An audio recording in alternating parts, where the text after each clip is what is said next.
안녕하세요 여러분, 토익 기초연구소 영준쌤입니다. 자, 오늘은 토익 스킬북 파트 7 문제풀이 전략, 지문 먼저 읽어야 될까, 문제 먼저 읽어야 될까, 무엇이 정답일까 출발해 보겠습니다.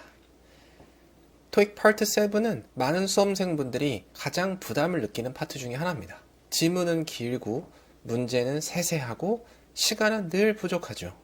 그래서 많은 학습자분들이 문제를 먼저 읽고 그런 다음에 지문에서 찾자라는 전략을 따라갑니다.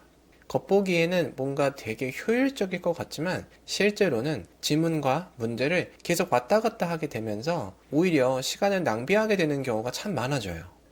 문제를 읽고 지문에 갔다가 다시 문제로 돌아오고 아까 무슨 보기였더라? 다시 지문으로 가고 다시 보기로 가고 결국에는 기억력과 추리력의 싸움이 되어버리죠. 그렇다면 파트 7 문제풀이 할 때 최적화된 전략은 바로 무엇일까요? 정답은 지문을 먼저 읽어야 한다입니다. 문제부터 보라는 이 통설을 뒤집는 전략이죠. 처음에는 좀 낯설 수가 있지만 실제로 적용하시다 보면 문제풀이 속도가 놀랍게 향상됩니다.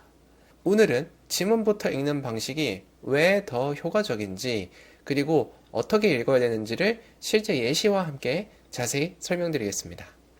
첫 번째죠. 정답을 빠르게 찾으려면 토익 파트 7에서 문제풀이 속도를 결정짓는 핵심은 정답이 지문의 어느 부분에 있는지를 얼마나 빠르게 파악하느냐에 달려 있습니다. 많은 수험생 여러분들이 문제를 먼저 읽고 지문으로 넘어가지만 이 방식은 오히려 지문 전체를 여러 번 훑게 만들고 기억력과 추론력에 의존하게끔 만들어요. 그래서 여러분들이 정답을 빠르게 찾고자 하면은 문제보다 지문을 먼저 꼭 읽으셔야 돼요.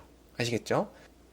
왜 그래야 하냐면 여러분들이 지문을 먼저 읽으면은 그 지문의 전체적인 이야기, 스토리 라인이 머릿속에 자리를 잡아요. 그리고 나서 여러분들이 문제를 읽었을 때 이거 아까 저기에서 읽었던 내용이지? 라는 식으로 연결고리가 빠르게 떠오르게 되죠. 그래서 이렇게 정보를 구조화하면 단순히 기억력에 의존해서 왔다 갔다 하는 게 아니고 여러분들이 글의 맥락을 통해서 해당 문제의 정답을 지문의 어느 부분에서 찾아야 되는지 속도랑 순발력을 키워줍니다. 아시겠죠? 근데 여기서 근데 중요한 거는 여러분들께서 지문 전체를 정독하는 게 아니고 정답을 찾는데 필요한 최소한의 정보만 읽어내셔야 돼요. 그러면은 이거를 얼마나 그리고 어떻게 읽어야 될까요? 지문을 먼저 읽는 방식이 효과적이라는 건 잘 알겠는데 그렇다고 모든 지문을 처음부터 끝까지 정독하면 시간이 되게 부족해지거든요. 그래서 핵심은 얼마나 어떻게 읽느냐에 달려 있어요. 우선 전체 지문을 다 읽으실 필요는 없고 지문 중에 앞부분 대략 3분의 1 정도만 가볍게 훑어도 충분합니다. 그리고 글이 단락이 나뉘어져 있는 경우는 첫 번째 단락만 먼저 우선 가볍게 읽어주세요.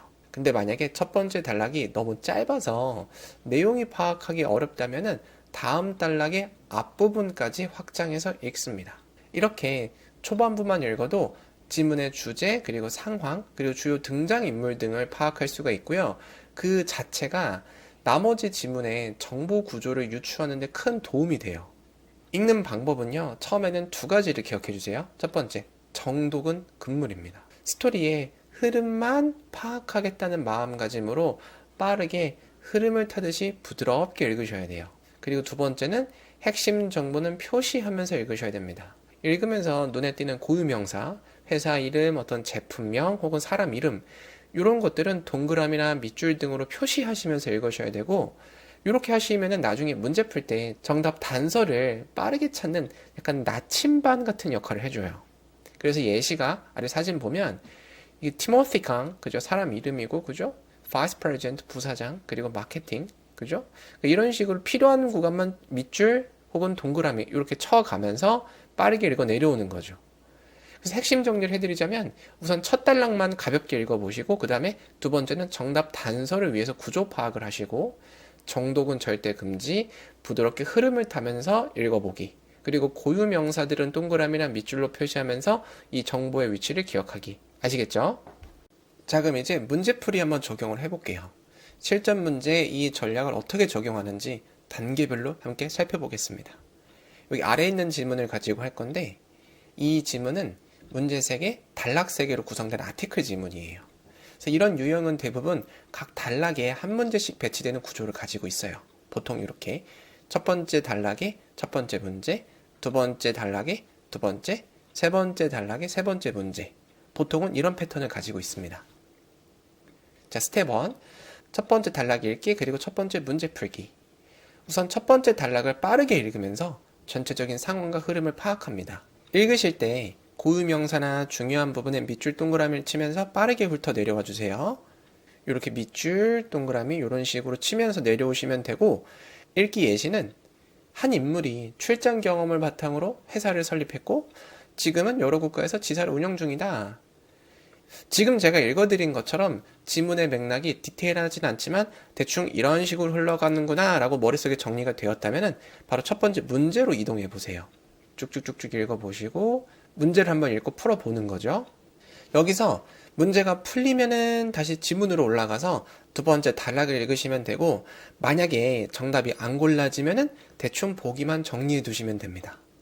그리고 이렇게 추론하고 암시하는 문제들은 바로 정답이 안 골라지는 경우가 대부분이거든요. 그래서 문제를 푸실 때 정답이 안 골라지면은 X, 세모, 모르겠는 건 아예 그냥 그대로 두고 이 정도만 정리하시고 위로 올라가셔도 충분해요. 아시겠죠? 자, 그리고 스텝 2는 두 번째 단락 읽기, 그리고 두 번째 문제 풀기. 이번에는 두 번째 단락을 읽고 그에 해당하는 문제를 풉니다. 만약에 정답이 명확하지 않으면 보기를 먼저 빠르게 정리해 주세요. 이때 확실히 아닌 보기는 X, 애매하면 세모.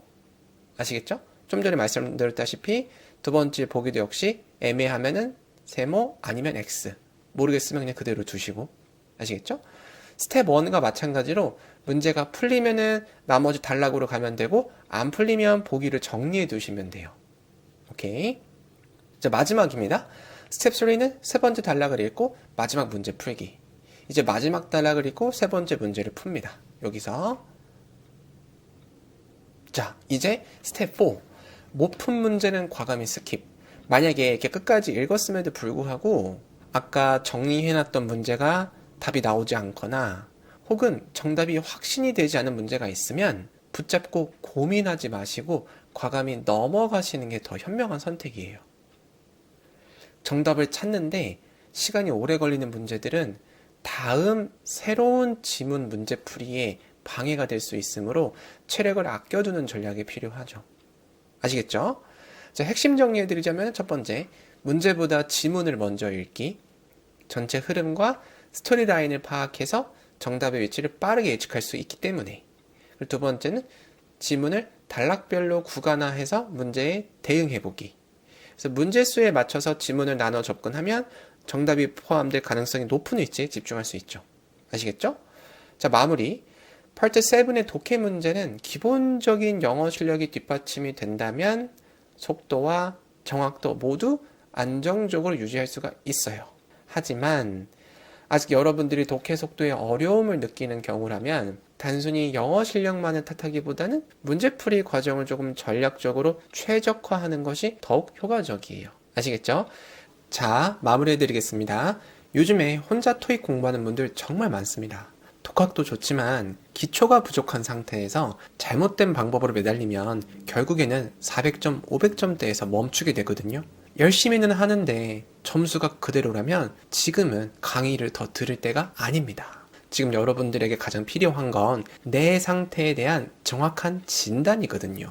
제가 YBM 현장과 온라인에서 분석한 수천 명의 데이터를 바탕으로 여러분들의 진짜 문제점을 짚어드리고 맞춤형 로드맵을 그려드릴게요. 다만 제가 모든 데이터를 직접 분석하고 로드맵을 드려야 돼서 정말로 점수를 올리고 싶은 분들만 신청해 주셨으면 좋겠습니다.